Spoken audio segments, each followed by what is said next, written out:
managing board meetings and minutes writing, a practical approach. So a lot of what we'll be looking at is distilling practically how we would, everything that Mr. Uche has highlighted. We'll be looking at it in practical terms. Leveraging technology for efficient meeting management, issues and challenges in minutes writing, managing board committee meetings. We'll look at some practical case studies. Then we'll have interactions, questions, and answers. So let me see in the chat box, which of these scope numbers are you particularly interested in, or are you excited to learn about? Let me just see in the meeting, the chat. You can type 1, 2, 3, 4, 5, 6, whichever one you are interested in or stands out for you. Let me see that conversation flowing as we move on. So we're going to start with a quote. I'm a quote person. I love to use quotes because it's contextualized a lot of things, and we really see what people have said about the subject matter we'll be looking at. Okay, let's look at this. This is a quote by Patrick Lencioni, and he says, "Meetings are the linchpin of everything. If someone says you have an hour to investigate a company, I wouldn't look at the balance sheet. Interesting. I would watch the executive team in a meeting for an hour. If they are clear and focused and have the board on the edge of their seats, I would say this is a good company worth investing in." So it clearly shows the importance of a meeting, a board meeting, because someone is authoritatively saying, typically you'll find investors looking at the balance sheet to try and know where the company is in terms of profits and understanding whether it's a good business, because your financial statements is your marketing tool as an organization. But this individual has taken a different route to say he will look at the meeting of that board. Why? Because that is the powerhouse of that organization. If the board is not getting it right, the organization is just on its way to a decline. So this really helps us to understand that board meetings and meetings of companies is very, very critical, because it is a decider on even investments, as Mr. Patrick has clearly highlighted. And I want us to take this one because it tells us that you as a company secretary, you're actually in a position, you are a part of a team on that board, you are an officer of the board. And if the meeting is the linchpin of everything, it means you are a part of what is very significant about the organization that you represent.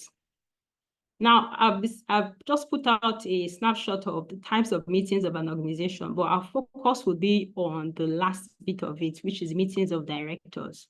But clearly, from CAMA 2020, we have several types of meetings, which definitely a company secretary would have interface, okay, in managing these respective kinds of companies, meetings of shareholders and members, meetings of debenture holders, meetings of creditors in winding up and otherwise than in winding up. And of course, the crux of today's conversations is meetings of directors within the context of board meetings and committee meetings. Don't worry about writing. I want us to walk through because you're going to get these slides. Just give me your attention as we make progress.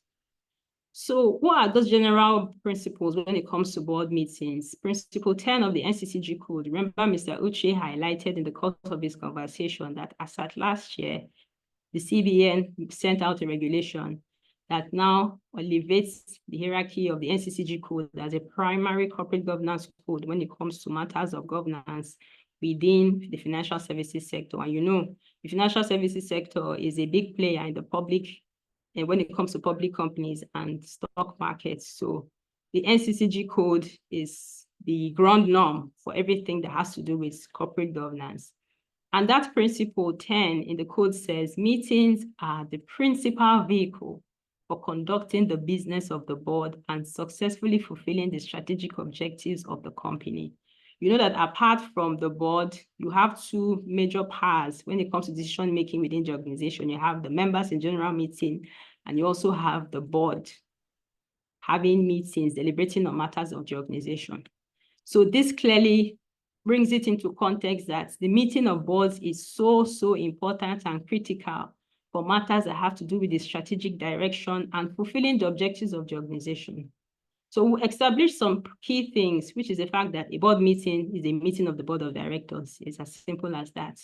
And the other thing we need to understand that when it comes to leadership and decision-making and giving effective oversight of the organization, it is the board meeting that is the decider. okay? So when it comes to even conduct of the board meetings, everything has to do with how board meetings are administered is clearly defined in the company's articles of association. So the articles is your first, if you get onto an organization as a new company secretary, that's the first document you should request for. See what the article said has to do with the administration of the affairs of that organization. Now, the directors can also regulate the proceedings of its meetings as they think fit, okay? So because of the frequency of decision-making, there may be need to have meetings regularly. It is important to have meetings regularly. And as a matter of fact, a lot of organizations that are known to have failed, one of the indices for finding out what went wrong is the fact that the directors, the board wasn't sitting regularly. So if the board is not sitting regularly, it means decisions are not being made and the organization is not on the path of fulfilling its objectives. So board meetings are very, very important. And beyond just the NCCG code, you also have CAMA 2020 clearly defining the first meeting of a public limited company has to be held not later than 6 months. And guess what? Any public company that exists beyond 6 months without appointing a company secretary is going to be operating against the provisions of the law, because the mandate is that the first board meeting must be held not later than 6 months, and they must appoint a company secretary within that time. So it shows that having a board and having meetings, even CAMA, institutionalizes board meetings, okay? Now, even the NCCG code goes further to recommend that a board should have meetings at least once a quarter. So there is no excuse to not have meetings, board meetings frequently. It is within the position of the company secretary to ensure that you are driving. There's usually an annual board plan that clearly defines how many times the board would meet. But the code is recommended that at least every quarter. So if you are in an organization and the board hasn't sat in the last 6 months, 8 months, this gives you a clear direction that you can take it up with your board to say, look, the provisions of the NCCG code requires that we meet at least once a quarter. So this now helps you to really understand what you should be doing in directing the board and meeting regularly. And of course, minutes and records are important. It's prepared by the company secretary and it must be sent to the directors on a timely basis. The minutes have to be clear, concise, accurate, and objective. And one of the statutory books that every organization must have is what? The minutes book, amongst the many. As a matter of fact, there are 16 books that every company must hold, must keep, and it must be in the custody of the company secretariat. So the minutes book is one of those. And you know that minutes book, it can be inspected by shareholders. So there has to be a minutes book. Every organization, both private, public, must have a minutes book. It's important. It's a statutory requirement. Okay, so let's now look at what a minutes of meeting is. Mr. Uche highlighted a bit of it, and he clearly indicated that this is within the scope of my presentation. What we need to understand is that the minutes is a byproduct of board meetings. So let me just say it out clearly. It is an error where the company has not held meetings, and then there's a company secretary trying to cook up minutes to ensure that there is some form of documentation in the minutes book. Please, and please, it is wrong, okay? So it is important that board meetings are held and the minutes is prepared, generated as a fallout of meetings that are actually held, because the minutes serve as the official record of board deliberations.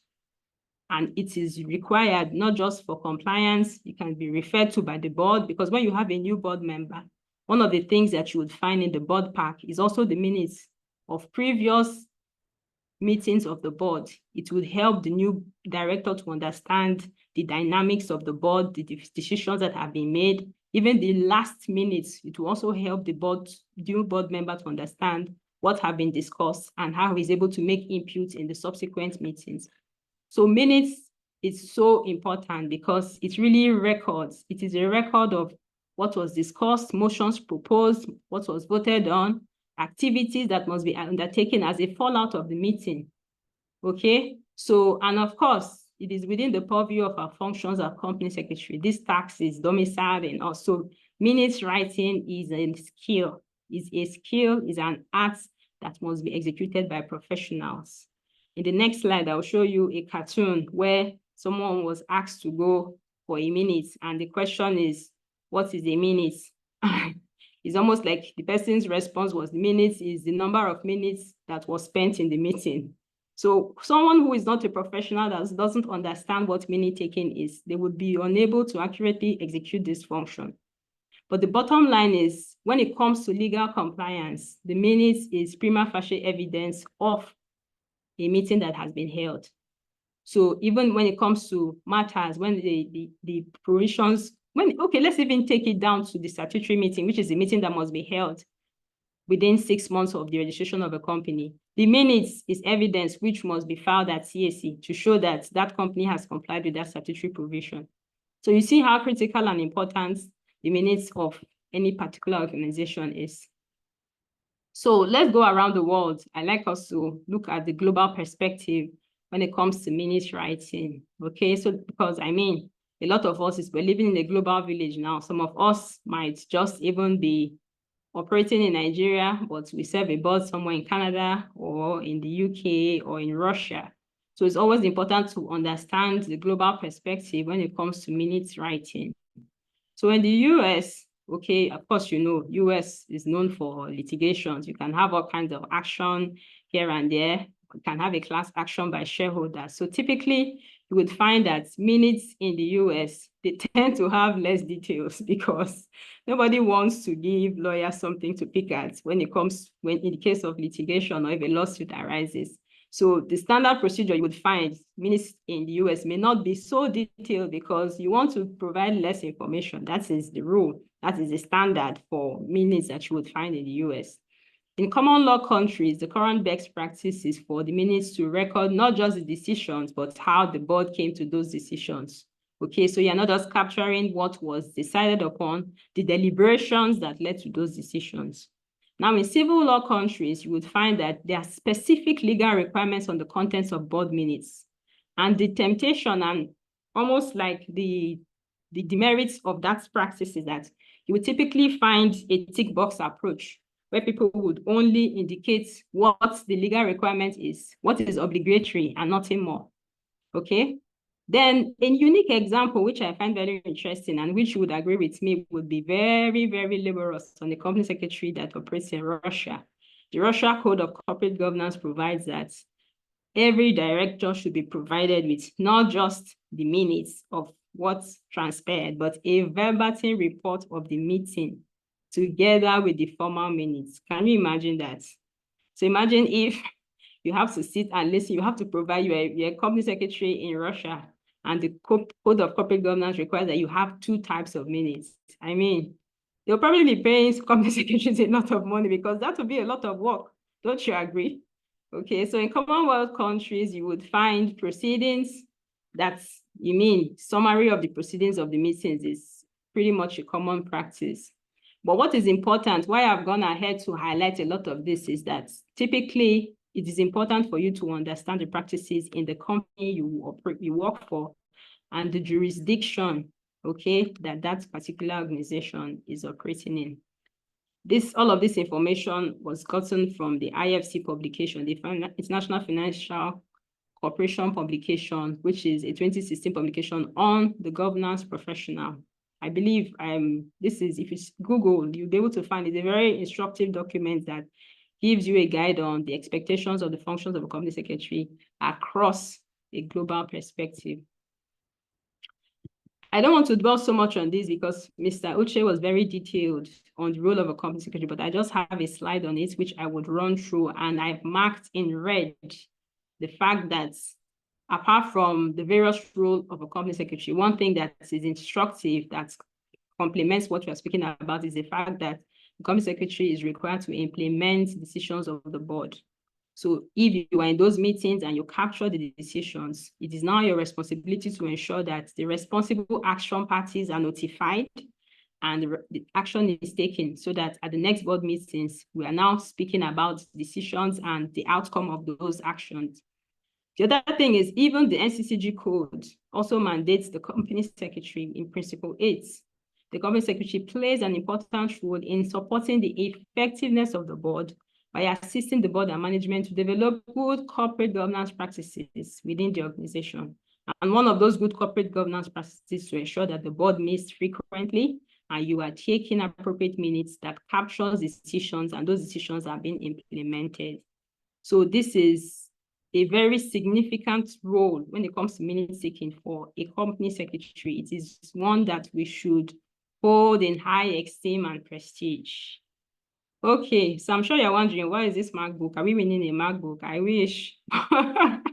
Wouldn't it be interesting if I put there's an activity where somebody gets to make it? Who wants a MacBook Air? I mean, even me, I want, but I just put it to draw attention, to put a break on the slides. And the fact is, a company secretary plays a crucial role in preparing for and managing board meetings. And we're going to look at it. And I mean, you have a notepad there and a computer. Typically, most of us, what is your preference? Let me see in the chat box. When it comes to taking minutes, are you one who prefers to use a notepad and paper, or you are very tech savvy and you just type onto your computer directly? Let me see those conversations in the chat. Now, let's look at when it comes to managing meetings. Let's look at when it comes to managing meetings.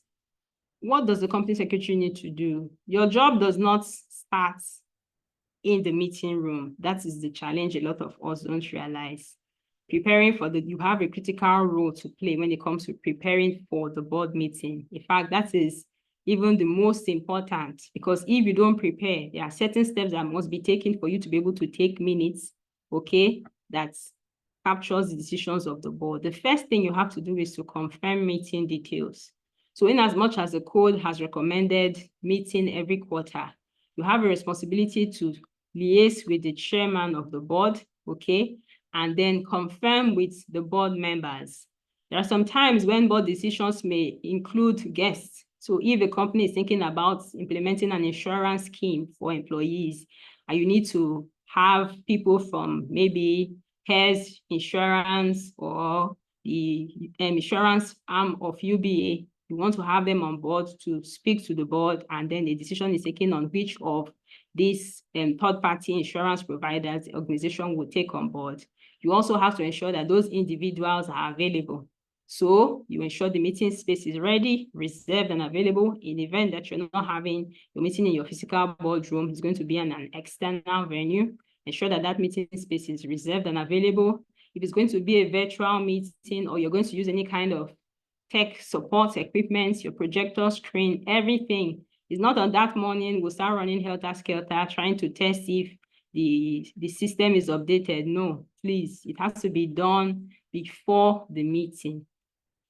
The next thing you have to do is to finalize the agenda, because the agenda is really the roadmap for a meeting. In fact, if there is no agenda, you are pretty much you can't have an effective meeting without an agenda, because the agenda really clearly defines what the meeting would be about. Okay, so you review the agenda with the board chair and the CEO, confirm if there are corrections, confirm if there are things to be deleted, ensure that everyone who is going to be a part of that meeting, they understand their position and the agenda, the time allocated for any presentation from external parties. Your organization should have a standard template for agendas, okay? So that agenda will definitely include the date for the meeting, the time, the location, as well as those who are attending. So you ensure that you finalize everything that has to do with the agenda and you distribute the agenda to board members. This has to be done timelessly so that you don't have board members not receiving the agenda and they're not prepared for discussions at the board meeting. So what's the next thing you have to do? Of course, you'd move on to look at what I've provided here is just a snapshot of what your agenda should look like, not in any particular order, but you should cover items within what you are seeing on the slide. So this is the order of proceedings for a typical board meeting. Depending on your industry, depending on your organization, depending on the discussions or deliberations that would come up in the course of this board meeting, these items should be captured and the chairman would order the flow of discussions in line with what is provided in the agenda. So this is just a snapshot, so we have an idea of what the agenda should look like. Of course, moving on to other matters when it comes to preparing for the board meeting, you have to organize the board materials. So your prior minutes of meeting, the minutes of the last meeting has to be available, all the necessary reports and documents that will be deliberated upon. Typically, a lot of organizations have gone digital where they have digital board portals. So you can have all of those things loaded to the board portal and designated to the respective login of the directors, or you send them by email or by hand delivery, depending on the processes that your board applies when it comes to dispatch of board materials. Then you ensure that the minutes of the previous meeting is ready, because the minutes will be read and approved, okay? That becomes a record. Remember when Mr. Uche highlighted that it is bad practice to amend a minute after the meeting has been. So you have to ensure that the previous meeting is read, reviewed, and approved at that meeting. And once it is approved, it becomes a binding document. You now have a responsibility to maintain custody of that approved copy without any further alterations whatsoever. Now, you have to, when it comes to attendance, it is important to confirm that the board members will be attending. So that's consistent notification to ensure that if there are any changes whatsoever, you make them aware. Everyone who should be at that meeting, follow up, ensure that you have every participant confirming that they'll be at that meeting, so that there is a very frequent flow of conversations. Now, we've come to managing the board meeting in particular. What do you do? Of course, you have to arrive early. The board cannot be waiting for the company secretary to show up when the meeting has already started. So it's a responsibility, if it is within the physical premises or if it is virtually, you have to probably be the first person to log in if you have an IT support team. Typically, the recommendation is you log in first, ensure that remember, you're going to be taking attendance. So you have to be there first to know that you have taken attendance and the quorum is formed before that meeting commences. So you arrive early, set up all the equipment, make sure everything is ready to go. Of course, when deliberations commence in accordance with what is stated in the agenda, you take records of the minutes of the meeting. We're going to go into details on what the do's and don'ts when it comes to minutes taking. But you now have a responsibility to ensure that every action and decision is in line with what is stated in the agenda, okay? So when it comes to recording motions, recording who proposed motions and the number of votes that passed a certain motion, you have to indicate all of that, because those are key indicators of how decisions were arrived at in a particular board meeting. It's also a responsibility to watch over the flow of discussions, ensure that the meeting is staying on track. So there are times when you can have deliberations that zone out of the context of the meeting. Typically, your position in the board meeting sitting arrangement, if it is a physical on-site meeting, is next to the chairman. So you can keep providing those cues to ensure that the board meeting stays on track and all the necessary items on the agenda are fully addressed and covered, so that you don't have an inconclusive meeting where the meeting ends and deliberations are not closed out. There are no decisions on key matters that will affect the strategic position of the organization. So you have a responsibility to watch over the flow of discussion and ensure that everything stays on track.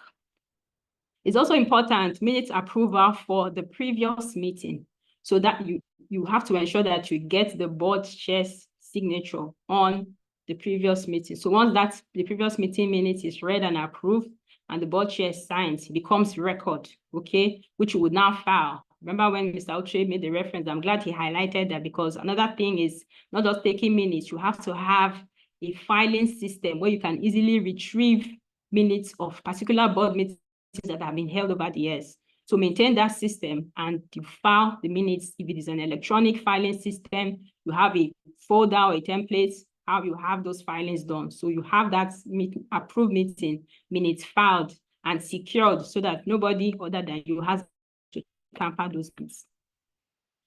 Then you move on to now these are post-meeting tasks, okay? You would prepare a draft of the just concluded board meeting and ensure that as much as possible, please, you don't have a meeting and then you stay 2 weeks before you start at your meeting notes and attempt to draft your minutes of meeting. Think about it, Nigeria alone.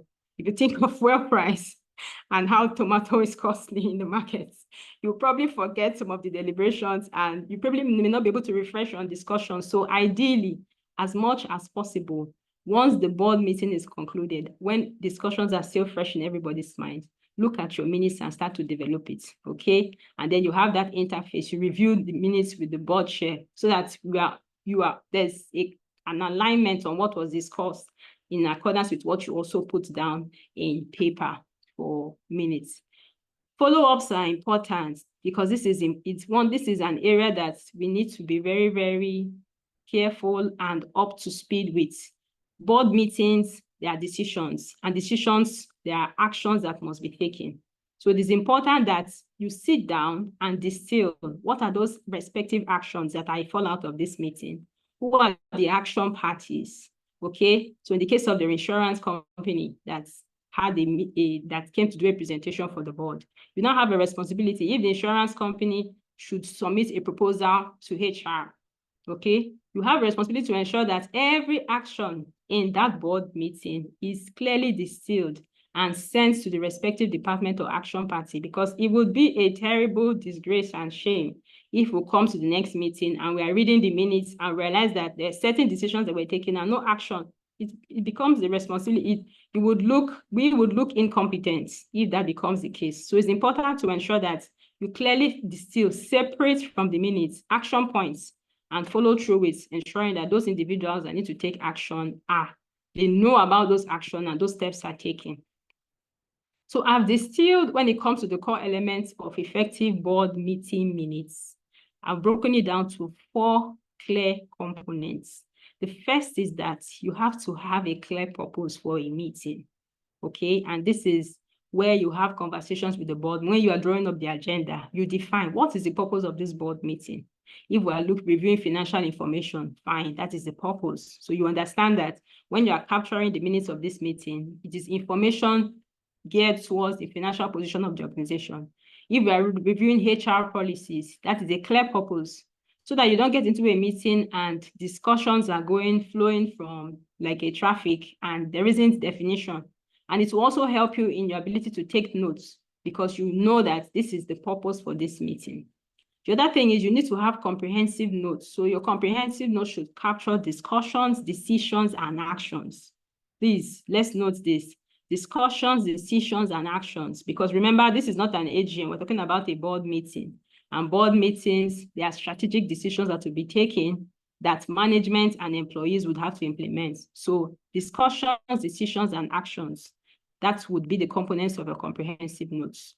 Of course, pre-feedback and approval process. So you have to ensure is a board where I listened to when Mr. Uche was highlighting the fact that there's some organizations where MDs are very scared of the company secretary having access to the chairman. It is real, but it is not that kind of environment would stifle the ability of the company secretary to do his or her job, because the company secretary should have access to the chairman and ensure that whatever decisions, there has to be a relationship such a way that you are able to provide feedback, because the board chairman, you are supporting the board chairman, okay, and the entire board. So if there isn't a cordiality between the company secretary and the chairman, you have to go through the MD. It becomes a challenge. So that feedback and approval process is important for ensuring that your minutes, the minutes you are taking, is in alignment with what the board actually decided on the particular day the meeting was held. Storage and accessibility is a key factor. You cannot have your minutes register lying on a shelf in the open office where you have your departments. It is risky. Please ensure that your minutes is securely stored and it is accessible only to board members, okay? And in instances where a shareholder applies for the inspection of the minutes book, then it's made up. Other than that, you have a responsibility to ensure that you maintain storage, and that's the accessibility of the minutes is only for those who have the authority to have access to the minutes. I've decided for us to look at types of minutes, because you may be wondering, there's what and what do we need to capture? What types of minutes? Depending on the particular meeting we are having, you may be having to deal with, let me just stop this from moving. Okay, you may be having to deal with several types of minutes.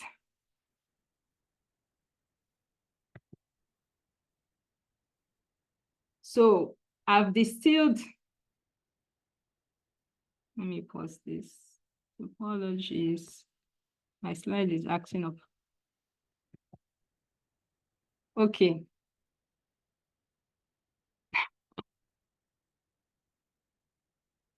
So we'll be looking at, let me just pause it here so that it doesn't keep moving.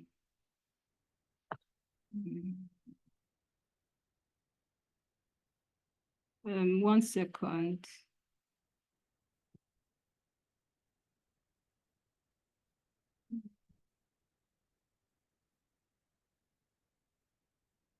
Apologies, I'm trying to, my slideshow is running ahead of itself.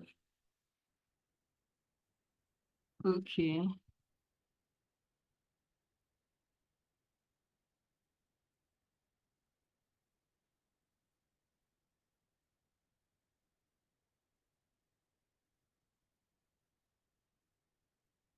We're almost there.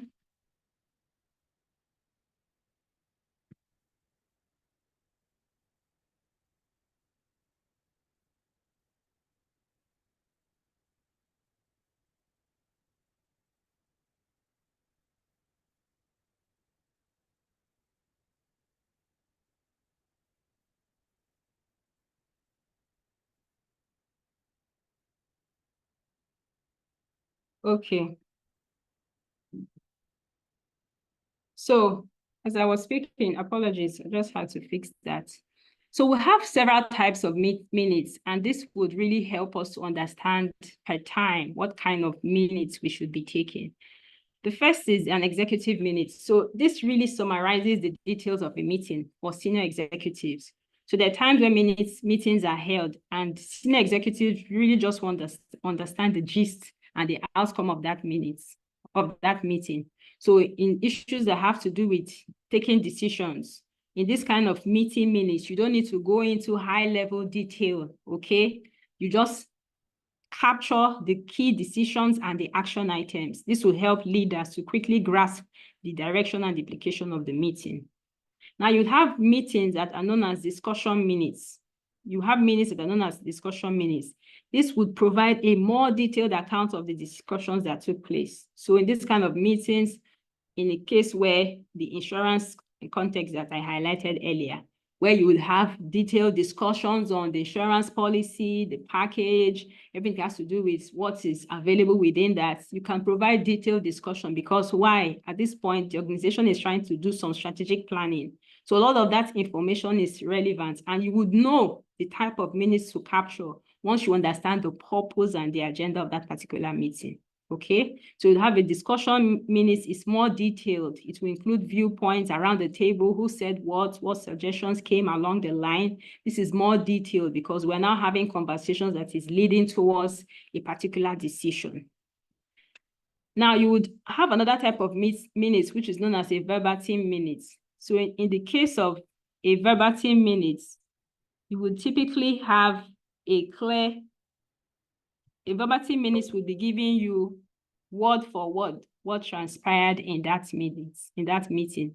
So where you have high-stake discussions. So if it's a negotiation, the company is trying to buy over a particular stake in another organization, and you're having deliberations, you have representatives at that event. So this kind of meeting would require a verbatim minutes where you would have high-stake conversations, maybe leading to legal proceedings. If there's any form of meetings where there is due diligence on the organization to be acquired, you see that there's a lot of recording and information that needs to be taken. So within the context of this kind of meeting, it may be necessary to develop a verbatim minutes so that you are giving an account of what was said, how the deliberations went, because this kind of minutes would be considered in the process of taking a critical decision for the strategic direction of the organization. Something like an acquisition where you're doing due diligence, you're having meetings with the legal team and the compliance team of the other organization, and you're the company secretary in that particular, the acquiring organization. You may be required to take a verbatim minutes because of the kind of conversations that are being held in that particular meeting. Then, of course, you have an action minutes. So an action minutes is called this because it's a decision-only minutes. So this is a document where attendees you clearly distilled what was said and the action that is derived from that meeting. So if it's the action, we have to make progress with acquiring the organization, acquiring stakes in this particular organization. That is an action. Yes, the board has decided that we're going ahead to onboard XYZ insurance company. That is an action minute. So within that context, you'd see that from a verbatim minute, the next series of meetings may now lead to where the final decision will be taken. It will now need you to record an action minute where you are clearly stating this is what the board has said and this is the decision that will be taken, and then you distill the task and the responsible parties for that particular action minutes. So what are those practical insights when it comes to minutes taking? It's important. One thing I always recommend is this. You have to leverage on the agenda for the minutes, for the meeting. So when you have a template, so a template is more or less like a shell of the meeting that is to be held. So remember, that is why I showed you a snapshot of an agenda. So if the agenda clearly details the various aspects of decisions of a particular meeting, you come into a meeting with an agenda-driven template. So the agenda-driven template clearly distills the various portions of the agenda, and you are capturing decisions under each of these tranches. It makes it easier for you to jot down notes because you have clearly outlined what discussions will be based on the agenda, and it will prevent you from running all over the place, trying to write down the names of the individual. You already know people that will be in attendance, so you put their names down. You already know the date of the meeting. You already know the purpose of this meeting. You already know that the MDCO is going to be making a presentation at some point on the financial position of the organization. So you have that template drafted out. It can be an electronic document. It can be a paper bound document where you are writing out, but it would help you to have a focus for taking notes. And then it sort of helps you to gain time so that you are not caught up with discussions and you're able to capture certain elements of deliberations. Now, it's important to take notes during meetings, and what you need to capture is motions, resolutions, and action items, because at the end of the day, conversations, most boards are like a collegiate where they've spent so much time. You have group dynamics, you have people who have become friends, and it is almost normal for conversations to drift. So you have to be very attentive to ensure that at every given point in time, you capture what the motion is, what resolutions are, and the actions that needs to be taken. So it's important for you to be very attentive. As much as possible, please don't include your personal opinion or any extraneous details in the course of writing minutes, because there are times when you probably may be the one interfacing in that particular decision. There's a temptation for you to, deduce based on what you perceive to be the position, which is different from what the board position is. So avoid personal opinion, avoid any extraneous details, carefully document the motions and the actions and decisions made by the board. And then every other information that, depending on the type of minutes you are preparing part-time, every other information that is associated with the motions, actions, and decisions, those are the things you should capture practically when it comes to minutes taking. As much as possible, please be objective. Avoid inflammatory words. Inflammatory words are words that may be incisive, okay? So it is a legal official record that you are taking as a minute. Remember that it's going to be relied upon. It will be filed. So it has to be as objective as possible. You are not writing a minute like you are the one documenting what the board is saying. You are listening to the board and taking record of decisions and conversations at board level. As much as possible, please, if you have a team, you can give someone on your team to review it to ensure that that objectivity is maintained. And of course, draft your minutes as prompt as possible. Ensure that while the details are still fresh. So once you have the meeting is done, the rule of thumb is within 3 to 7 days, sit down and look through your minutes and have a formal draft, which you can now circulate, look at it with your board chair, okay, and ensure that what you have documented is in alignment with what was discussed at the meeting. I'm going to highlight some do's and don'ts of minutes writing. Please, as much as possible, use simple, straightforward language, because some of us may be professionals, okay, definitely. Maybe a professional, a lawyer, an accountant, you may be from other disciplines and background. There's a tendency for us to, you know, add that flair of our professionalism in the way we write. But we should ensure that we use simple, straightforward language that is clear and is not ambiguous, that people can read meaning that is outside the context of what was actually discussed. The other thing you should do is please and please and please don't include information that you gained after the meeting.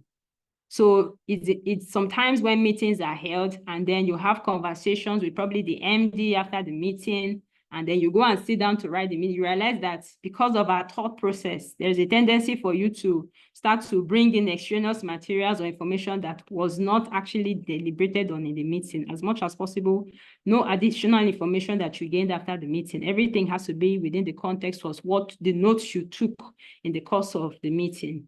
As much as possible, try and sum up the discussions. So you may find places where you would say, I've put some references. Instead of saying Mrs. Jones said her documents wasn't received last week, Fred Brown also said his wasn't received either, Jane Green said, all of that is just going to make your minutes too clumsy. What you can do to summarize all of those issues is several members reported missed or late document receipts. That's contextualize everything. You don't need to mention those names, okay? Because this particular matter is not important to the matter that the board is deliberating on at that particular time.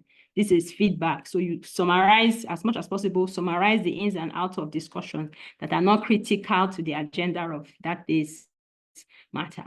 And of course, when it comes to discussions, important keywords, you have to ensure that you are following the key points, okay?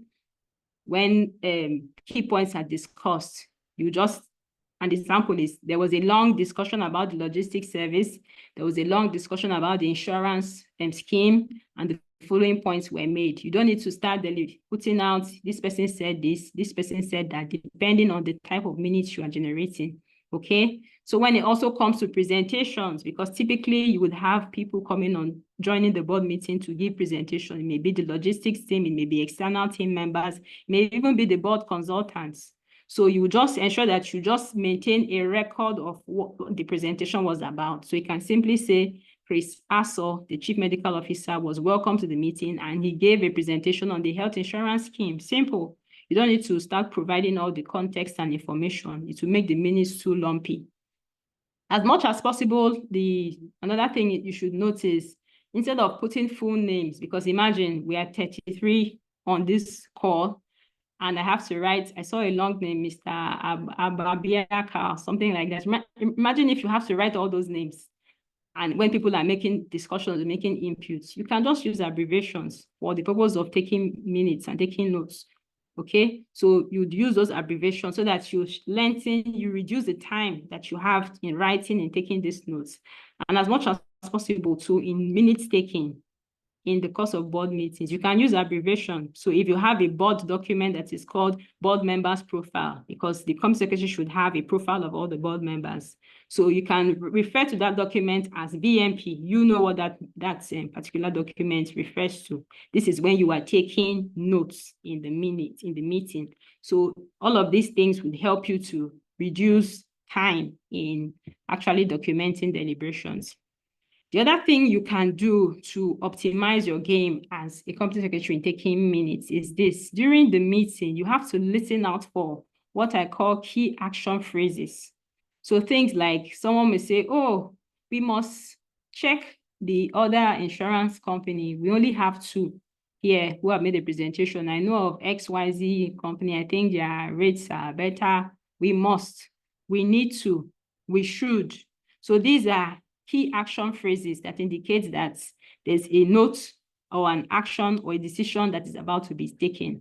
I will check in with, I will reach out to. So that indicates that somebody is taking up a task or a responsibility. I will look into. Okay, so things like that are key action phrases that you should be on the lookout for so that you can clearly indicate what the action is and take a record of it and follow through with the necessary action. As much as possible, what I would also recommend, this is a tip that I usually adopt, and it will always make you stand out as a star company secretary. When you are taking minutes and you hear those key action phrases and you capture those key actions that should be taken, I would recommend that immediately after the meeting, if you have a company internal communication system or if it is email, just type out those action items and send it straight into the email of the action parties, okay? Or anyone who is supposed to take any necessary action. Because why? It is so, it's sometimes you can almost forget that, especially when you're done with a meeting and you probably plan to look at the minutes in the next 3 to 7 days. But there are certain actions that are time-bound. So once you send that action track out almost immediately, you realize that you have transferred the responsibility to those action parties and you can now follow up. It's no longer you wouldn't be held responsible for not sending out that communication. So almost immediately, and it's important to indicate deadlines for action responses. So don't just say, oh, I've sent out the email. The communication was that you didn't put any action deadline. How would they follow through? There's nothing that holds them accountable to close out those certain actions. So almost immediately, this is what I recommend I always do as well. Copy it into your email and send it straight to whoever it is, if it is HR, if it is finance team, whoever it is, those bullet points that are action, not the minutes, those bullet points, send them straight to the action parties, the action departments, put a timeline and follow up with those things that need to be done. As much as possible, it's important. You see the word I use there, ruthlessly proofread your minutes. It would be terrible if we're seeing typographical errors or misspellings here and there in a minute. No matter how intelligent you are, or you went to the scenario where Mr. Uche gave us a very glowing profile of someone who has been around the world, acquired so many academic accolades. If there are errors in your minutes, it tells negatively on that individual. And I would also recommend, we work with the screen a lot of times. There's a difference between what you would see on the computer. The screen you can pick some things and some things your eye will skim over. So you can just print it out. In as much as we are thinking green and thinking sustainability, you have some paper, waste paper that you have cleaned back. You can use those ones to print those things out. Proofread and as much as possible, read it and read it and reread it to ensure that you have removed some of all those typos, editorialization, personal judgments, opinions, all those things that you have inadvertently inserted, take them out as much as possible. And this is another key thing, record the meeting. With virtual proceedings right now, you can have the meeting recorded because there are some things that are critical that you may miss. We are humans. We are not AI. We are not a robot that may probably have a graphical memory of every single discussion. So literally record the meeting so that you can go back. You're not recording it so that you can produce word for word, but you can fill in the gaps in areas where you missed out on certain key information. And definitely you will need the permission of participants at that meeting to have this recording. So ensure that that is provided, you have that permission up front, and then you record the meeting so that you can clarify those issues that were discussed. So let's look at another aspect, leveraging technology for efficient meeting management.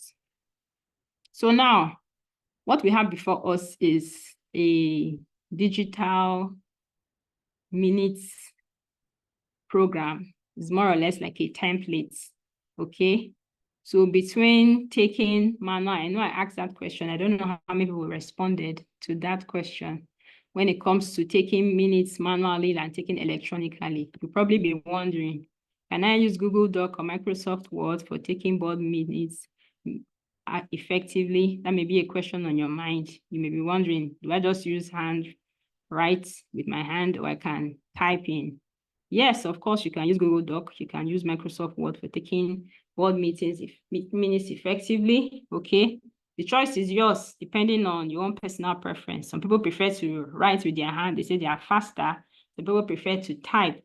So this is still the advantages that we have with technology. You can simply type onto your computer and copy and paste the action point, put it in your email and send. That is closed out. Compared to when you write with hand, you still have to type it. So depending on your speed and your ability, your preference, Either ways, you can use electronic means of capturing your minutes or manual. It's up to you. So we're looking at how we can use AI tools to power and improve meeting efficiency. We'll probably be wondering, what's the role of technology in minutes taking and meeting management? What are some things we can do? Because we're in the fourth revolution, a lot of things that is going on now. You have tech-enabled solutions that really optimize what we do. So within the sphere of what we do as company secretaries and governance professionals, there are some tools that can optimize what you do and ensure that you are more efficient. We have AI auto-generated agenda builders. So there's an AI that can help you create a well-defined agenda for meetings and ensure that all the participants are prepared and focused on the relevant topics. Some of these things you can find in your board portals. So an organization that has a board portal deployed for its governance management, you typically find an automated agenda builder, which would decipher from previous minutes some of the things that were discussed, which should be matters arising in the next meeting. So all of this is automated, and then you review it with your board chair. You have smart meeting notes and action items. So you now have AI tools that automatically capture and transcribe your meeting notes. So when you have those recordings, like Zoom now has a function, even Zoom has it now. You have a meeting recorder with an AI transcriber. So everything that we are having in terms of our conversation in this meeting, you can have it transcribed and you see the text of all the conversations. So that is also possible within the context of technology.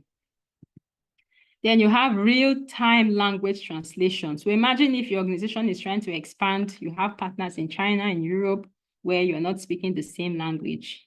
Sometimes it can be a barrier, okay? But that language barrier is now broken because you have translation tools that is synced with your meeting process, where you have participants who are from other locations and speak a different language from your board. You can have conversations with them and it literally transcribes what they are saying or translates what they are saying, and it makes that process seamless. You have AI-assisted meeting scheduling. So your AI you have technology that can automate scheduling processes. So if you have a board plan and you schedule each of the meetings for the year, depending on the calendar that has been agreed and approved by the board, you have those dates scheduled into your meeting scheduler. And automatically, the meeting scheduler will be sending notifications to your board members. You can set the notification time frame if it is 1 week to the meeting, 3 days to the meeting, 1 hour to the meeting, just like that, to keep reminding them, because it's important that they are notified once the meetings become close. You have meeting analytics and insights, because the truth is the importance of having meetings is when you have these meetings, you need to be able to analyze and identify patterns and trends within how your meetings are held to see areas you can improve. Maybe the last time you had some hiccups. If you are not you're not tracking some of these patterns in the way meetings and decisions are held, some things can fall through the cracks. So you now have technology that helps you to analyze your meeting data, identify patterns and trends, and help you to define improvement areas so that your decision-making and collaboration is more seamless. Of course, you have technology that enhances collaboration. So when you have the directors meeting from remote locations, you can have document sharing platforms that helps you to have that seamless interaction, even though you are not in the same physical location. Are we following? Let me see your comments in the chat box. If you're following, say yes, yes, yes. Can I see those comments? Capital letters, yes, yes, yes. In the chats, yes, yes, yes. Only 1 person only 2 people following. Yes, I want to see 3. Fantastic. Yes, yes, if you're following, yes, yes. Thank you, Abisoye, Tony Adenobi, Dauda, great. I'm glad you're all following. Thank you so much. Onome, fantastic. Okay, let's keep moving. All right, so the next slide I'm going to be showing us is some of those tools. Someone asked the question, what are some tools that I can use or he or she can use? I think it was Osheza that asked that question on recommendations of tools that can be used for effective meeting management. So that's what we'll be looking at. The first we have there is Proof Hub. So Proof Hub is like a project management team, and within that platform, there's a lot you can do. You can have agenda creation for your meeting. You can have notes taking. You can have action item tracking. So you have all your team members onboarded on Proof Hub platform. So once there are decisions taken, you immediately designate, assign tasks and responsibility. Everybody clearly sees what they're supposed to do within the context. So instead of sending emails and someone say, I did not see the email, I'm not aware that I'm supposed to take certain action. Once you have everybody onboarded on the Proof Hub platform, you can see when they even view it. They know there's no hiding in terms of action that should be taken. So it is possible to have this synced on your company's platform. Calendly, most of us may know about Calendly. Interestingly, Calendly was originally designed and developed by a Nigerian. So what Calendly does is a meeting scheduler. It really simplifies the process of having meetings. So you can send, if you sign up to Calendly, you can practically send a calendar to people you want to have meeting interface with. They will indicate the days. You indicate the days you are available. They will schedule the time. All of this is seamless back and forth. Okay, so once you have it, and Calendly now even hosts video conferencing tools on its platform. Before now, it used to be just meeting scheduling, but they've now integrated video conferencing tools where you can even host the meetings on Calendly. Then we have HubSpot. HubSpot is another, it's just like Proof Hub as well. You probably know, some of us may know HubSpot is another meeting management platform where you have scheduling, note taking. So on HubSpot, you have an AI that takes the notes. So you're taking the pressure of having to be writing profusely, is taken away from you. You have an AI that actually develops these meeting notes. Some of them are so detailed that when the meeting notes are taken, you can search specific parts of the meeting, the things that were said. So in the course of, once you download or once you get on HubSpot platform and you have identified the particular meeting notes you are interested in, you can search insurance decision.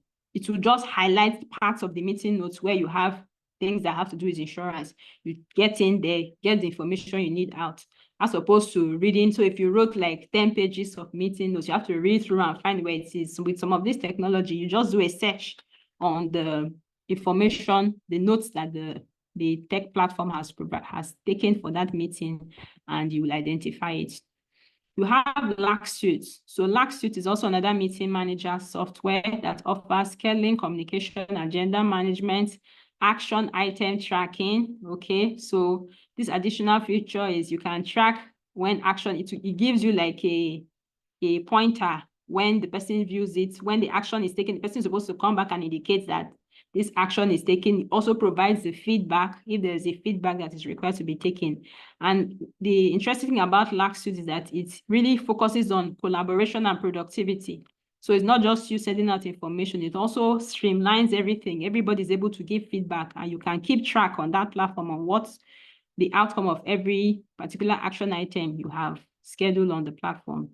You have Fellow. Fellow is another AI-powered meeting management platform that integrates video conferencing, real-time collaboration. So what real-time collaboration means is if you're going to have a poll, for instance, for a particular decision, if everybody is connecting from a virtual location, you can practically see who decided, who voted on what in respect of a particular matter under deliberation.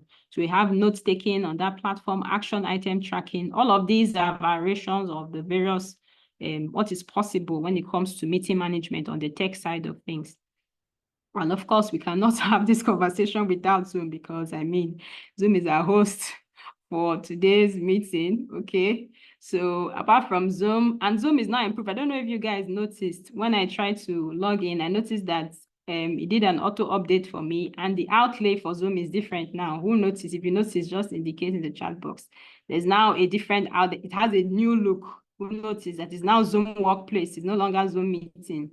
Okay, so all of those things are improvements in the way organizations interface with these tech tools. Other than Zoom, you have Google Meet, you have Microsoft Teams, you have To-Go meetings. These are just variations. Of course, you would take time to research them, find the one that is most adaptable. Some of them offer free versions for a limited time. Some of them are paid subscription.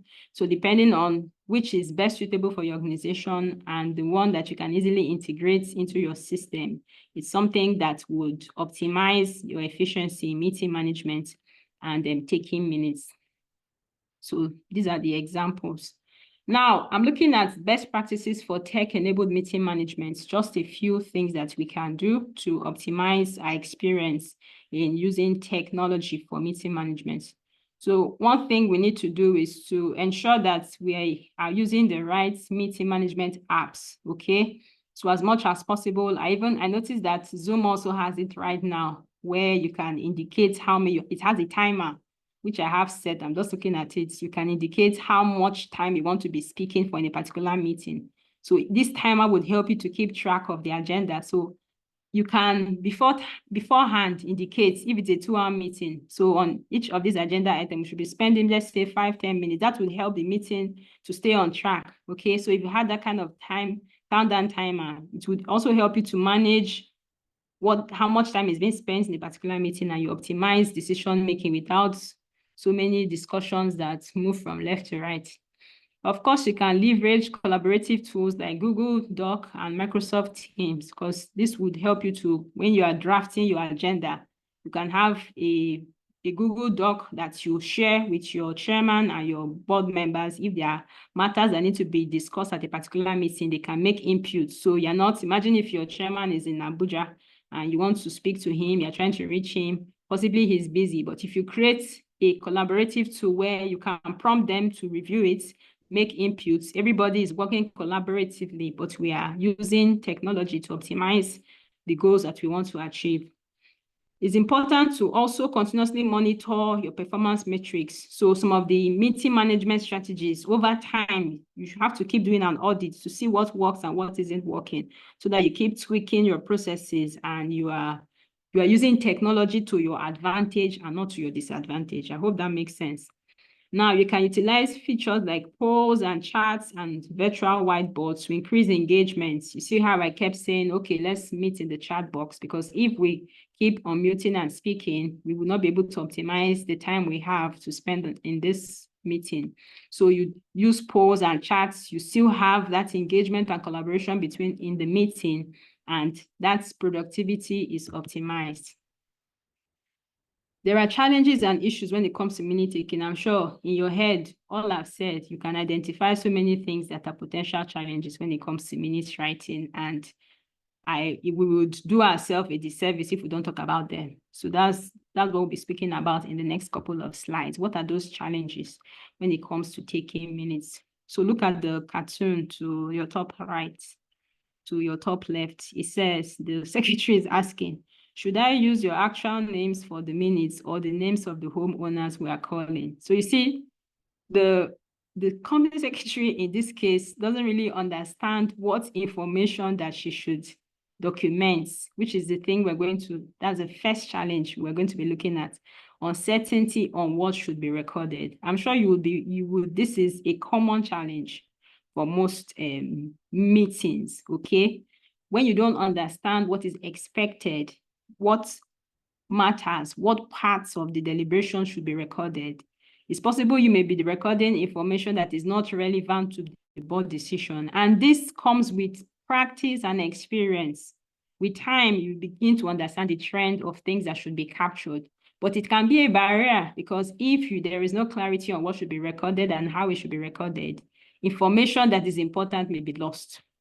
So what is the solution? It's always important, as much as possible, before the meeting commences, the company secretary should approach the chairman. In a case where you don't have an understanding of the purpose of that meeting, gain clarity on the list of priority information that should be recorded. So this would now help you to know that when deliberation this meeting, the agenda of this meeting, or what should be captured is XYZ. It's the priority information that should be encapsulated in the minutes. You now have clarity on what should be recorded, and you look out for those discussions. Then it's important for you to also familiarize yourself with information. Imagine showing up at the meeting where they're talking about cybersecurity and you are totally clueless. You wouldn't know what to record, because that concept in that area is a gray area, okay? So that can also be a barrier. You may be wondering, what should I record? Should it be discussions? What exactly should be captured? It's always good to gain that understanding beforehand, and the agenda would help you see clearly what's the purpose of the meeting. You have that conversation and you have clarity on what you should capture.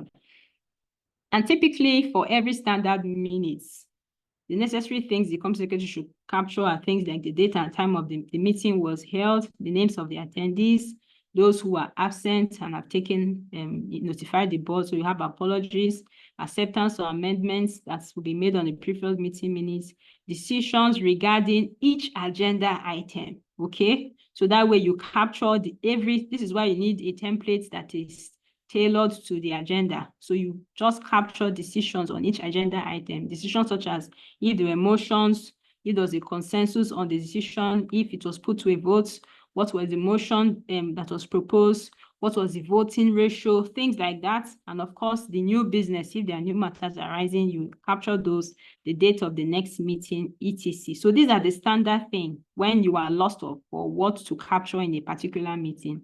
Ensure that these basic elements are captured. All right, the other thing we'd look at is technical difficulties.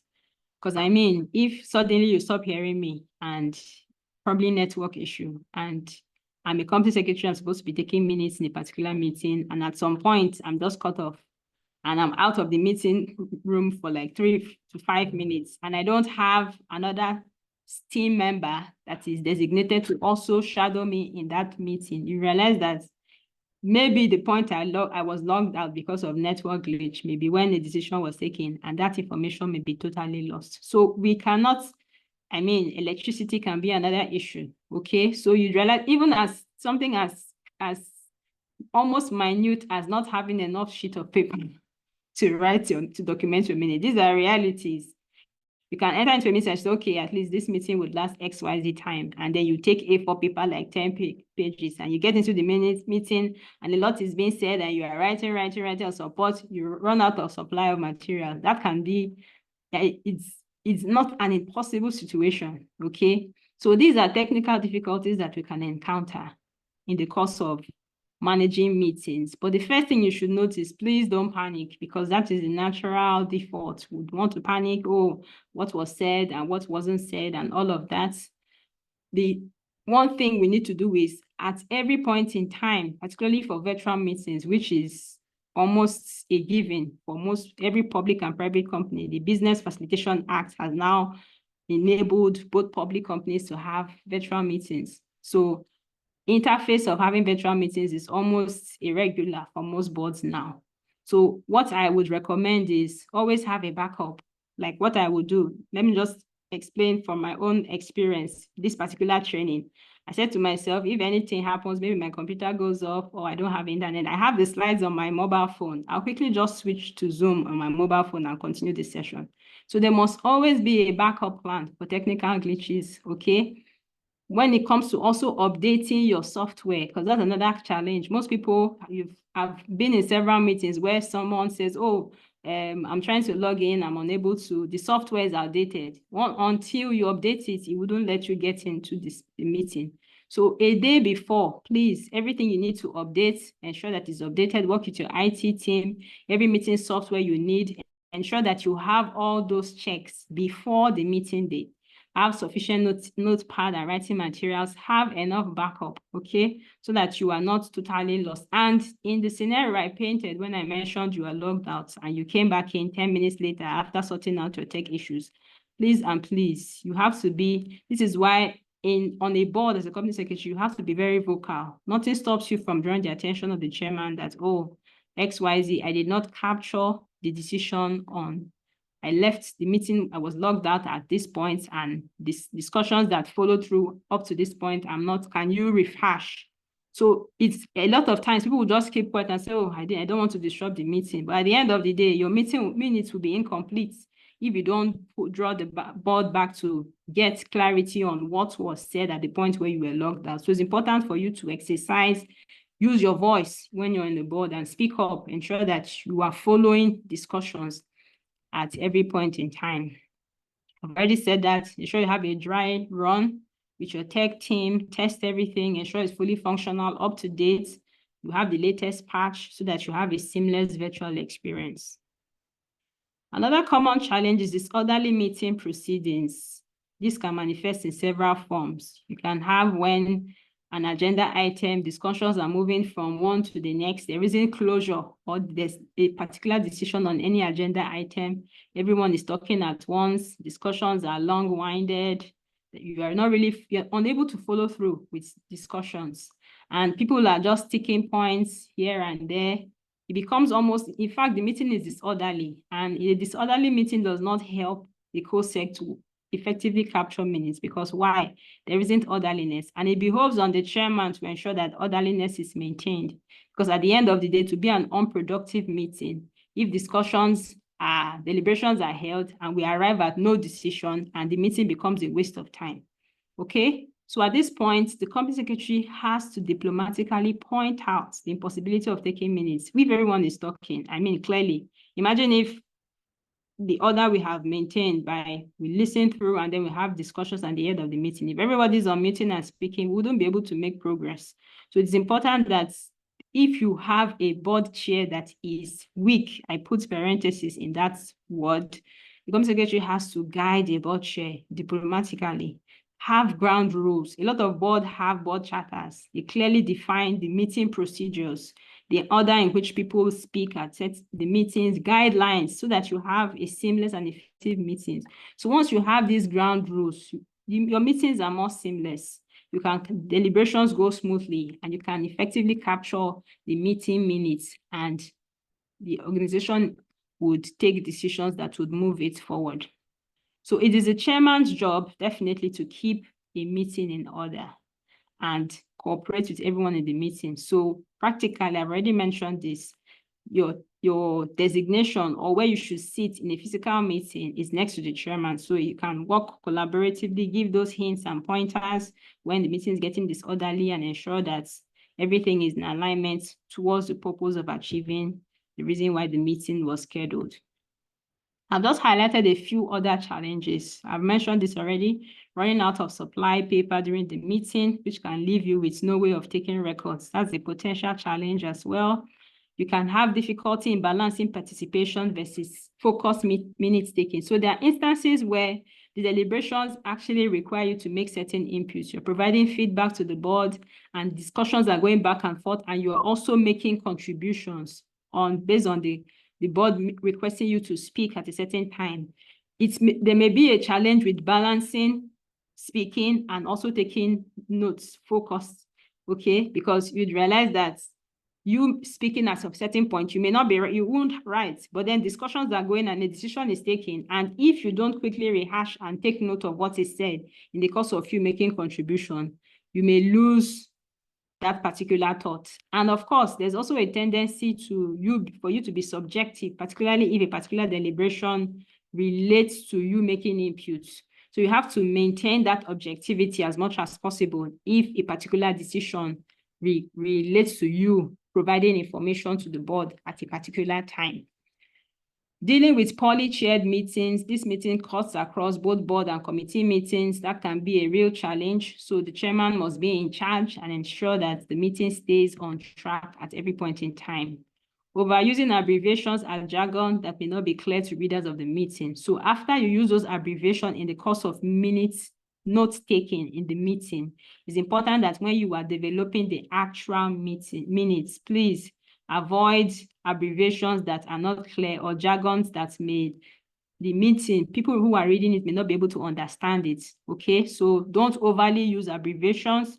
If the board understands those abbreviations, fine, but if there are certain jargons, minimize the use of ambiguous words. There are times, this is a very frequent thing, you know, when you are in meetings and you're writing so fast, there's a tendency for you to write so fast, and then even your own handwriting becomes scribbled. When you sit back to read what you have written, you won't even be able to read back your own handwriting. That can be a challenge when you're struggling to read what you wrote. So this is why you should always review your minutes notes and develop your minutes at the shortest possible time after the meeting, while your mind is still fresh with the deliberation. So once you see, even though your handwriting is terrible because you are writing so fast, if you read through, you can recollect and you can fill in the gaps and understand what you were trying to capture at that particular point. Writing too much details versus too little. Okay, so you have to strike that balance depending on the agenda of that particular board meeting and the type of minutes you are trying to develop. Lacking the right tools, templates, and preparation. So even as a company secretary, you have to prepare for those meetings.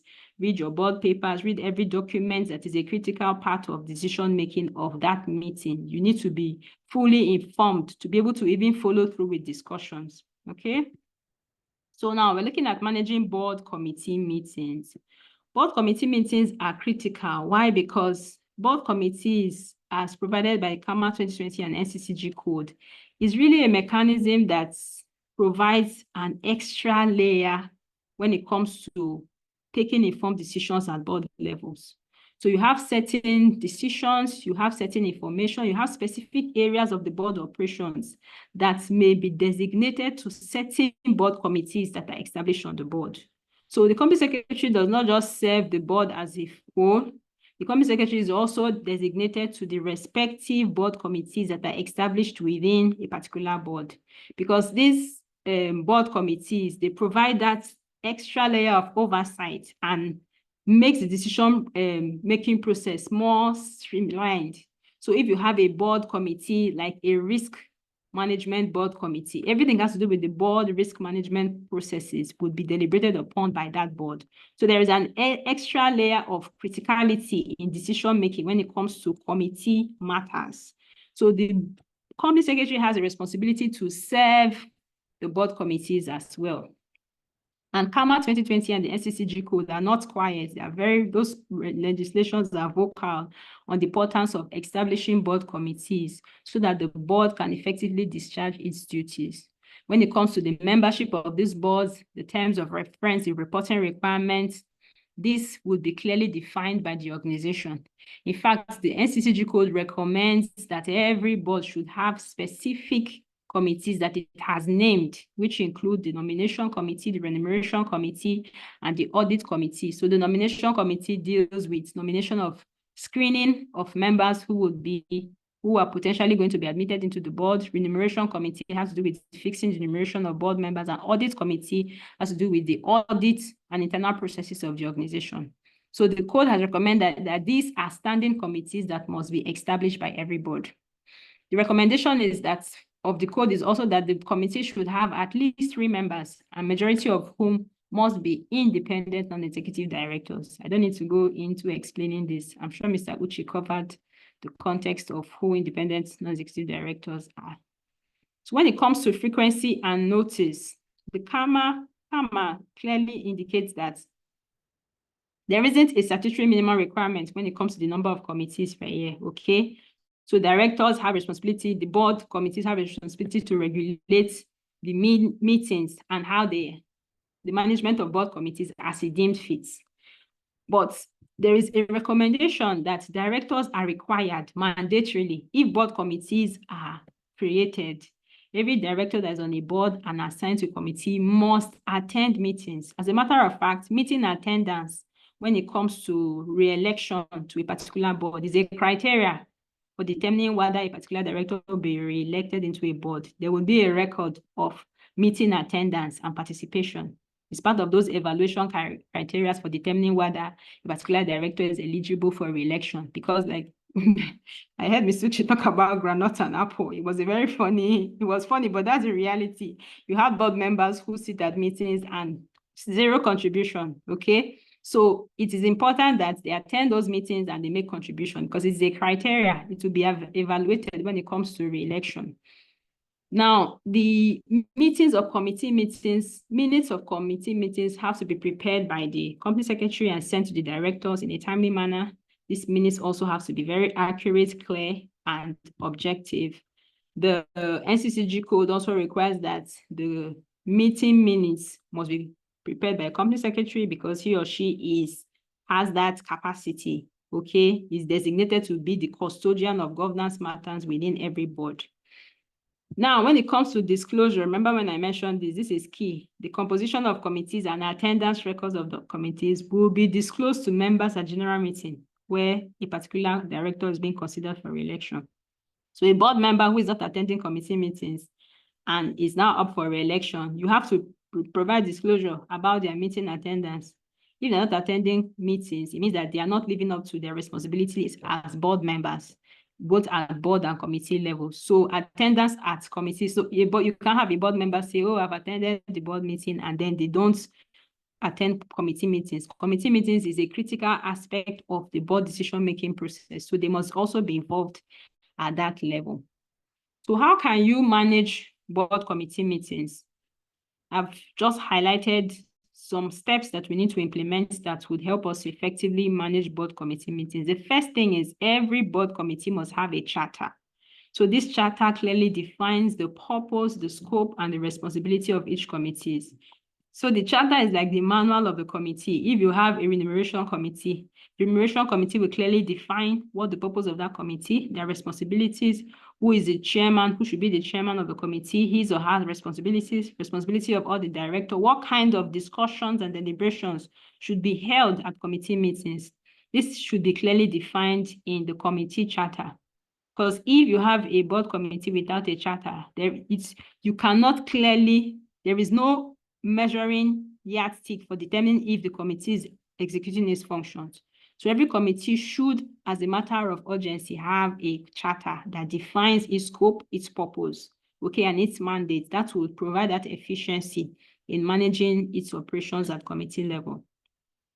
You should have a structured agenda. So the committee secretary should work closely with the board committee chairman to have detailed agenda, allocate time for each topic. So if you have a risk management committee, you have to clearly define what is the risk exposure of this organization? What are the mitigating factors, okay? What are the strategies we're implementing to mitigate the risk that the organization is exposed to? You have to have agenda items that clearly capture the kind of discussions that the board should be having. So at committee level, you are dealing with specific matters. So your agenda should be tailored to the specific matters that the committee discussion should be on, which would be derived from the board charter. Of course, you would provide comprehensive meeting materials. So all the reports, if it's an audit committee, you would ensure that your annual report for the past 5 years is available to the board, every background information that would help that particular committee to make informed decision. You ensure that every material that would aid the efficiency of the board function at committee level is provided, and the company secretary is the custodian of those resources. So you have to make it available to the board committee. Capturing detailed minutes of meeting at board committee level is important. So you have to have a meticulous record, because the truth is most specific decisions and deliberations at committee level would get back to the full board. So the minutes taking has to be deliberate and clear, okay? So everything has to do with discussions at committee level. The committee chairman would give a feedback. Remember when I showed you a draft template of an agenda, there was an agenda item that had to do with committee reports. So if the board delegated a specific decision to be looked at committee level, the committee has a responsibility to give the board feedback on that agenda item. So you have to capture, the committee secretary must capture discussion items that are tailored to that particular responsibility delegated to that committee. Okay, and then make sure that the minutes of meeting is distributed to the committee members. You are in agreement on what the decisions were at committee level before feedback is provided to the full board. You can leverage board management software. We've spoken about some of this board management software we can research and try out. So some digital platforms that help with agenda creation, because if you're managing committees and you're managing the full board, there's a lot on your hands. So as much as possible, any board management software you can leverage on, it would help to optimize your efficiency as a company secretary. Foster active participation. It's important that at committee level is a smaller group. So it's almost like decisions and deliberations at committee level have to be more wholesome, okay? So the company secretary should work with the chairman to encourage members to actively participate and contribute their perspective, because typically a board committee would be, its membership will be tailored towards the expertise of those particular board members. So if you have an audit committee, typically you would have board members who have finance background, okay, accountancy, things like that. They can bring to bear their expertise in that particular board committee. So it is important to foster active participation so that they bring their perspective to the committee's meetings and decisions. Of course, you would have to report to the full board. So the committee's chair should provide regular updates to the full board on the committee's activities, its findings, and recommendations on some of those matters that have been delegated to the committee. Following up on action items ensures that accountability. So you are keeping track of the status of action items, ensuring that the responsible parties are taking certain actions before the next meeting. So that follow-up is almost like a constant responsibility of the company secretary, even at committee level. Continuous improvement is important. Maintain feedback with committee members, areas of improvement to ensure that you are offering full support to the committee's activities, okay? So that the committee can achieve its agenda with the full support of the company secretary. That feedback, soliciting feedback from committee members is important so that we can identify the areas of improvement and ensure that the committee is up to speed in its activities. Having an effective chairperson, even at the committee level, is important, because if you have a skilled chairperson who understands smooth meeting facilitation, it makes it easier to manage meetings. It makes it easier to manage time. It makes it easier to cover the agenda items and arrive at decisions that are wholesome, okay? So having an effective chairperson, definitely a chairperson on each committee is typically always an independent executive director. So having someone who has the appointment of an INED on a particular committee should be someone who has a grasp of the agenda of the committee as defined in its charter and is able to manage the activities of the committee at that level. Clear roles and responsibility for proper accountability is important. So they have to establish clear action items. There has to be that clear accountability, because once you define the roles and responsibility of each committee, it makes it easier to ensure everybody does what they should. If there is no clear definition of committee members' responsibility, you cannot track what you have not clearly defined. So once there's a clear definition of roles and responsibility, accountability becomes more effective and seamless. All right, so are we still together? I hope we're learning something. Okay, so I'm moving on now to some practical case studies when it comes to effective minutes taking and meeting management. So we're going to look at this case study together. And this is the case studies on the Chivido. Someone is unmuted. Can you mute, please, so that we don't get callbacks? All right. Madam, it's Chivido that is making me. Yes. In fact, I put it intentionally to get your attention. I'm so glad that you got it. Okay, great. You got the gist. Good. I'm glad that you really caught it, because it was so intentional. I was hoping I didn't have to explain why I used Chivido. So did you attend Chivido? This one you laughed. Were you there? Okay.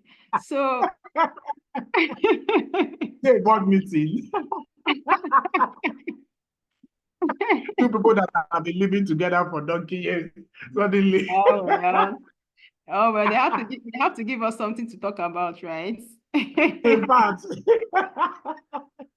Okay, I'm glad I caught your attention with that one. Okay, so let's make progress now. We're looking at the board of Chivido Pharmaceuticals Limited.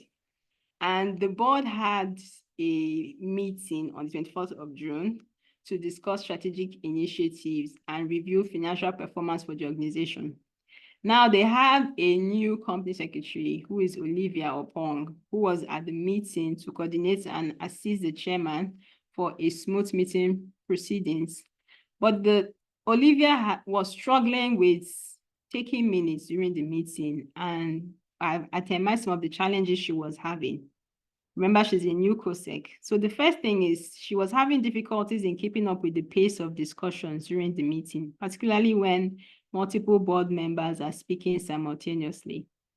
The second challenge she was having is that she was unable to capture all the important points and ideas discussed during the meeting, especially when discussions became heated and contentious. So she probably was just wondering, what kind of board is this? And then there was a lack of consistency in formatting language tone across the different previous minutes. So she was handed the folder from the company secretariat. She went through it. There wasn't consistency in formatting, in language, in tone, because the rule of thumb is always to look through the previous meeting to get a hint about even the agenda format and minutes writing structure. So she went through that and there wasn't consistency. So she struggled to take minutes. She struggled throughout the meeting deliberation. And obviously at the end of the day, someone will be blamed.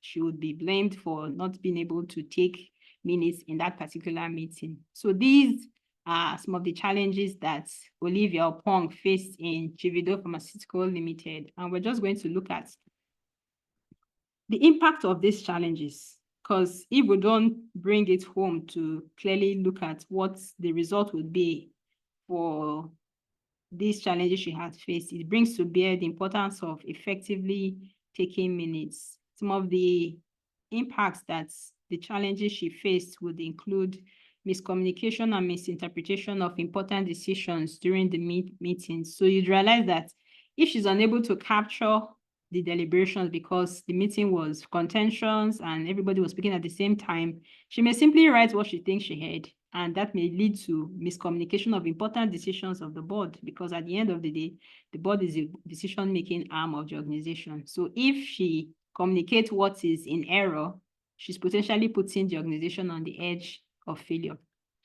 Lack of accountability and transparency in decision-making process, as the minutes do not accurately reflect discussions and decisions made during the meeting. So for fear of not looking like someone who did not capture anything, she could simply just write anything, really. I mean, sometimes we do that, okay? So, and it wouldn't be transparent, because at the end of the day, some of the things that she may have documented would not reflect discussions and decisions made during that meeting. So she may just be providing speculative information, which does not really capture deliberations. Delay in decision-making processes due to lack of accuracy and complete information. So if all she has captured, there isn't any decision actual in all the information she's put down in that minute, you realize that that meeting would have to be held again. And this would delay decision-making process because the information is incomplete and inaccurate. So that would potentially stall the progress of that organization. Why? Because of the challenges she faced in something as simple as taking accurate minutes in that particular board meeting. So what are the solutions? What can Olivia do within the context of these organizations? The first she needs to do is to do some pre-meeting preparation. So what Olivia needs to do going forward is to review the agenda and any relevant materials before the meeting, okay? To ensure that she understands all the key points that will be discussed. Because if she does not understand, remember she's a new company secretary, right? So we give her the benefit of the doubt that she hasn't really understood the dynamics of this organization.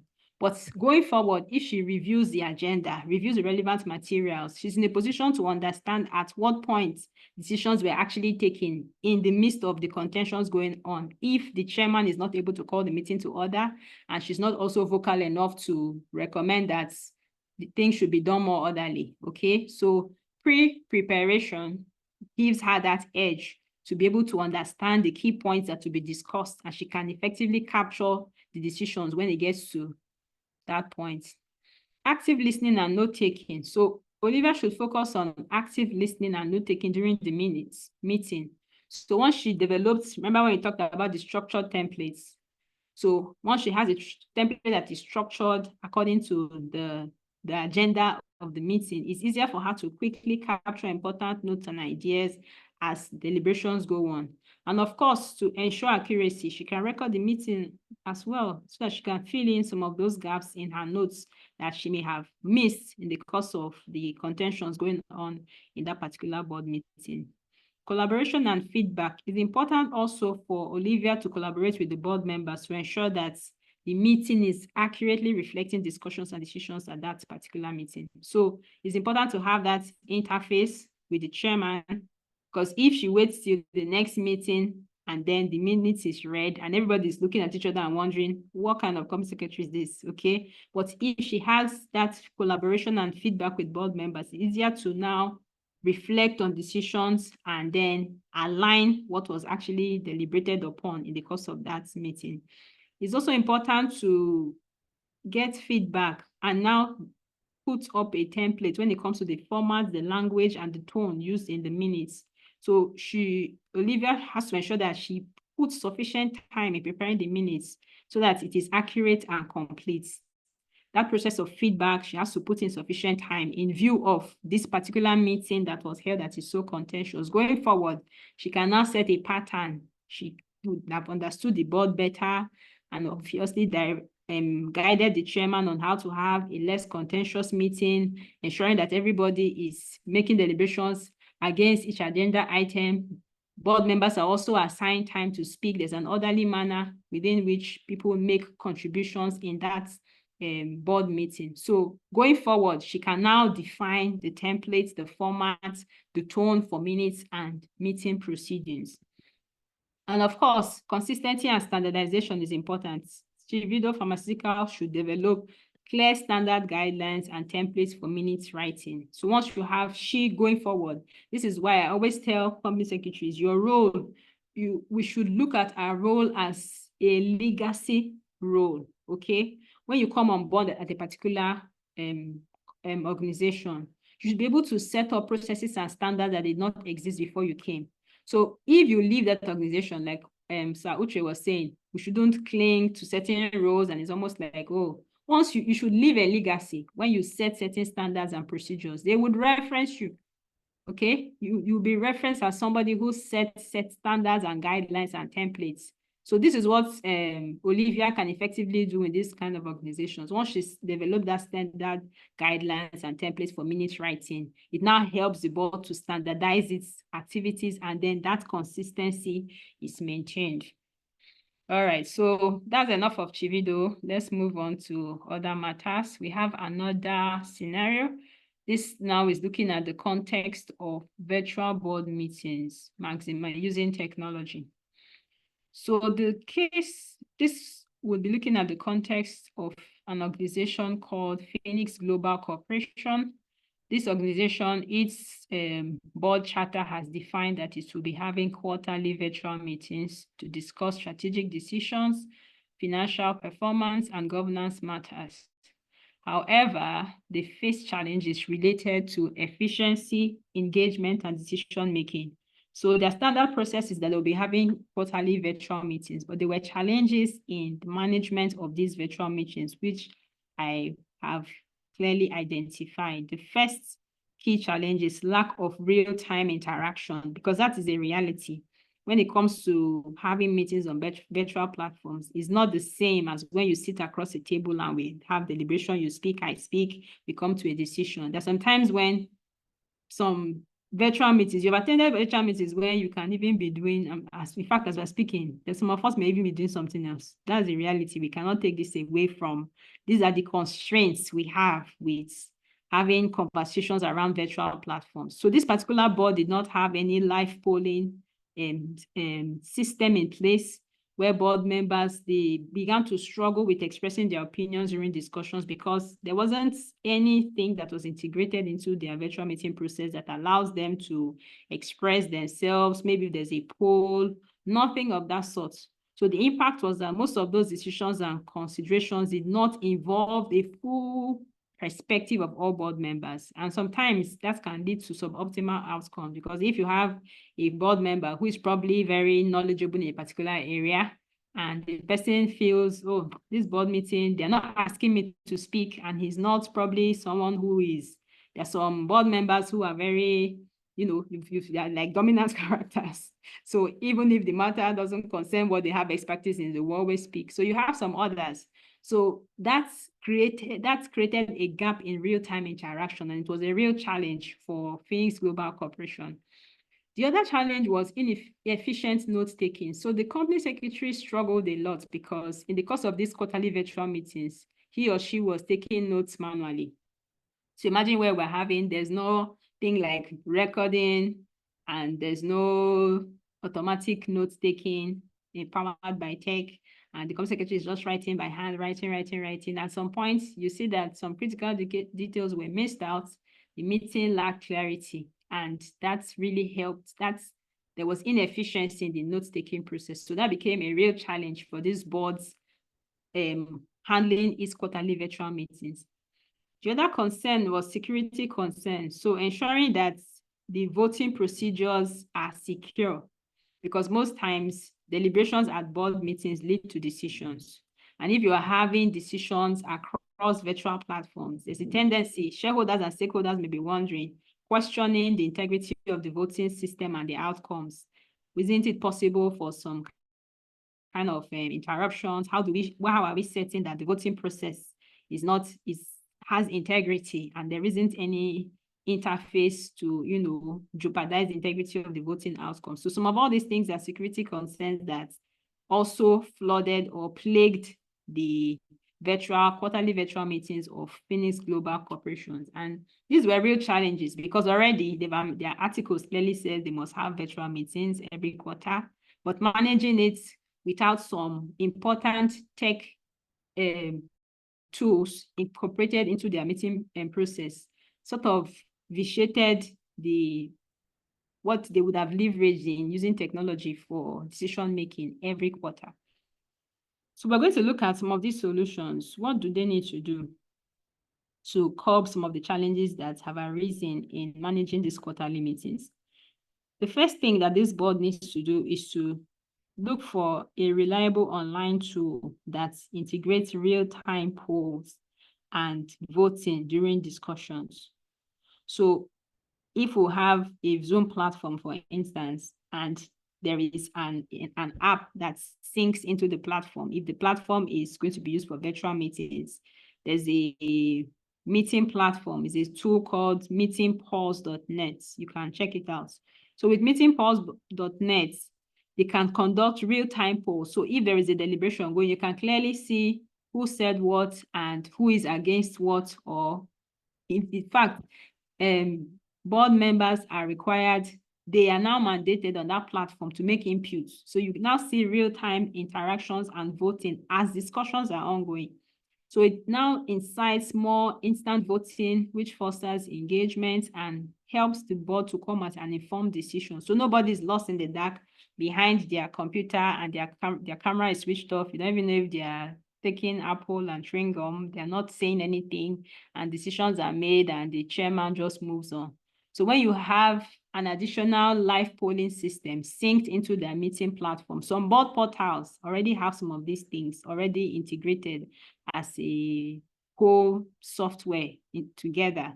So in the case where an organization doesn't have that, some of these tools are available online. Meeting Pulse is one that you can really use because it's targeted at ensuring that board meetings have that engagement and having instant voting. So you can implement that kind of live polling to the meeting platform for Phoenix Corporation. The other thing is to introduce AI-generated notes. So the company secretary should leverage AI technologies to create accurate minutes. You see the word there is searchable meeting minutes. So once the transcription tool is utilized, you can easily search for certain keywords within the meeting notes, and it brings it to bear, and you quickly extract the information that you need, okay? So once the company secretary has that, he or she does not need to struggle to be writing profusely. He or she can now focus on facilitating discussions rather than manual note-taking because tech has covered the aspect of taking notes, okay? To enhance security measures, what the board can also adopt to ensure that it is, when it comes to security and meeting the obligations of having virtual meetings every quarter, the board has to adopt end-to-end encryption of its voting process. This is almost everything, even your WhatsApp, when you send WhatsApp messages to people, is encrypted.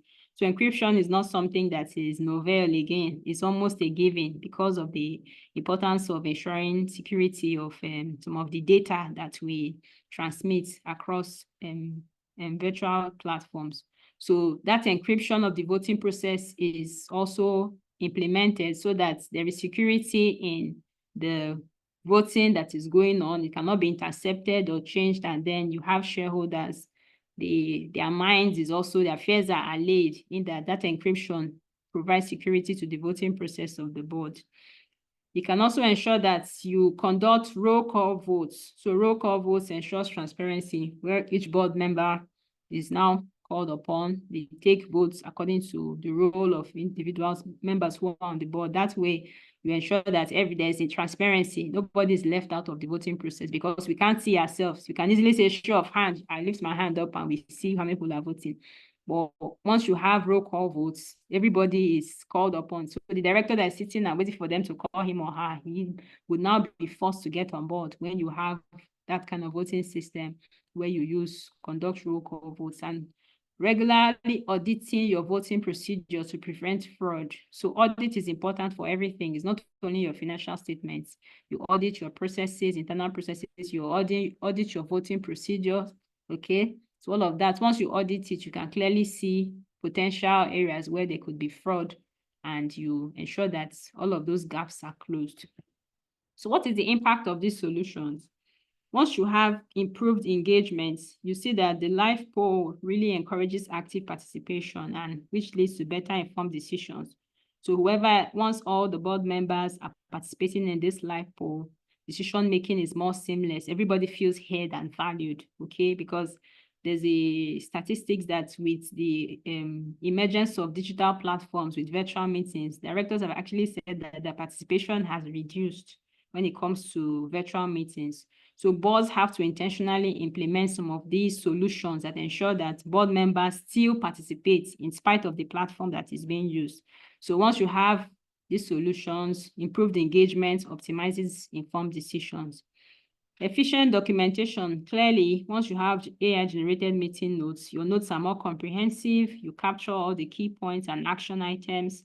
It also increases transparency, okay? Because at the end of the day, your stakeholders, once the meeting notes is generated, every single discussion is clearly captured in some of these platforms, and there are so many. It's no longer before where there isn't, maybe every day as we speak, people are generating all manner of AI tools that help with meeting management. I only just captured a few of them. There's so many of them out there. Some of them come at no cost.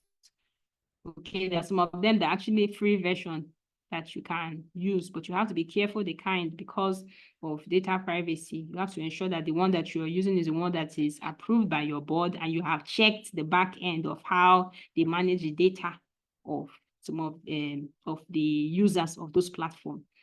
Of course, these solutions will also enhance trust. So once you have robust security measures, it builds confidence in the voting outcomes. Shareholders can easily trust board decisions, because once you have a board where you are meeting virtually and you're taking decisions, and you have assured shareholders that, yes, we use end-to-end encryption for our voting processes, you enhance that trust in board decisions because they believe and know that because of the security infrastructure you have put in place, some of the votes cannot be intercepted and changed, okay? So all of that would also build shareholders' trust and help with confidence in the voting outcome. Okay, so I've come to the end of my presentation. This is